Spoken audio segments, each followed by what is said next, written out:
recognized. Yeah, well, I don't really want to spend a lot of time on the substance of the bills before us, because I said a lot in my opening statement, but surely you understand why there's so much controversy over all of this. I mean, we have two Americans that are dead, shot right before our very eyes, and you had the Secretary of Homeland Security, you had Stephen Miller, and you had Greg Bavino just lie about it, just lie. And so there's a problem here in terms of trust. I mean, and I don't trust them at all. And I don't trust this administration. I mean, even in the last few days, the president has been all over the map on responding to the tragedies. I don't trust them to tell me the correct time, never mind to negotiate in good faith on guardrails on ice. So, I mean, that's where the angst is. That's where a lot of the concern from the American people is coming from, is that they're seeing one thing with their own eyes and being told something very different by this administration. And there's, and I guess they can't bring themselves to say they were wrong or that they apologize. And it is chilling. I'm just telling you, it is. I mean, but I appreciate the fact, I appreciate the work that both of you do. I appreciate the work of your staff. I know these are not ordinary times, but I just want to clarify the record, the historical record.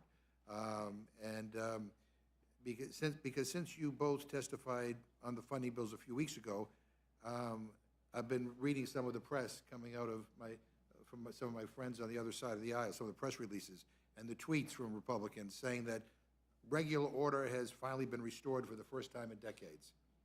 So one House Republican said, quote, "For the first time in 29 years, the House has passed all appropriations bills. With a one-seat majority, regular order has returned," end quote. Senator Langford congratulated the Republicans on the Appropriations Committee on this accomplishment, saying, quote, "That's no small feat," and referring to you, Chairman Cole, he's the first Appropriations Chair to do so since 1997, end quote. But just, and again, I have great respect for both of you, but just I have to ask, is this really the first time since 1997 that the House has passed all 12 appropriation bills? Yes or no?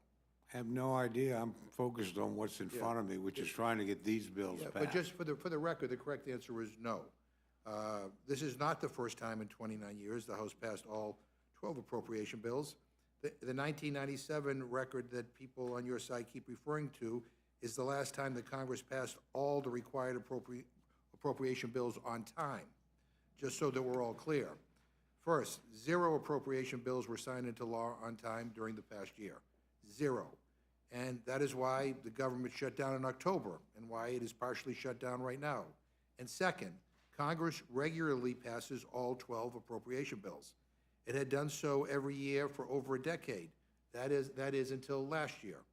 We operated under a year-long continuing resolution for the entirety of fiscal year 2025. Let me put that in context. From October 2024 into November 2025, for 13 months, this Republican majority failed to get a single appropriation bill signed into law. In fact, we've continued to operate under a partial CR until we partially shut down over the weekend. This funding cycle, fiscal year 2026, stands out in 2 notable ways.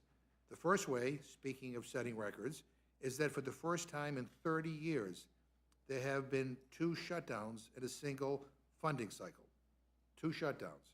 Secondly, members have been notably cut out of the amendment process here at the Rules Committee for fiscal year 2026. Only 3 out of the 12 appropriation bills this fiscal year received a call for amendments. Chairman Cole, when you were the Rules Chair during the FY24 cycle, you issued a call for amendments on 11 of the 12 appropriation bills.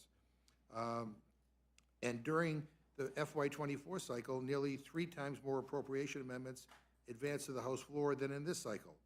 So Republicans may be out here claiming victory on non-existent records, but I think it's important that we understand that this whole process, is abysmal. And I bring this up because truth matters and the facts are the facts. I get it. The administration kind of sets a standard where they can just say whatever the hell they want to say, whether it's based on truth or fact or not. But I think here in this institution, it is important that we not exaggerate or not make things up. And the facts are the facts. And so I say this for the historical record, Madam Chair. And again, I appreciate my colleagues being here, and I yield back.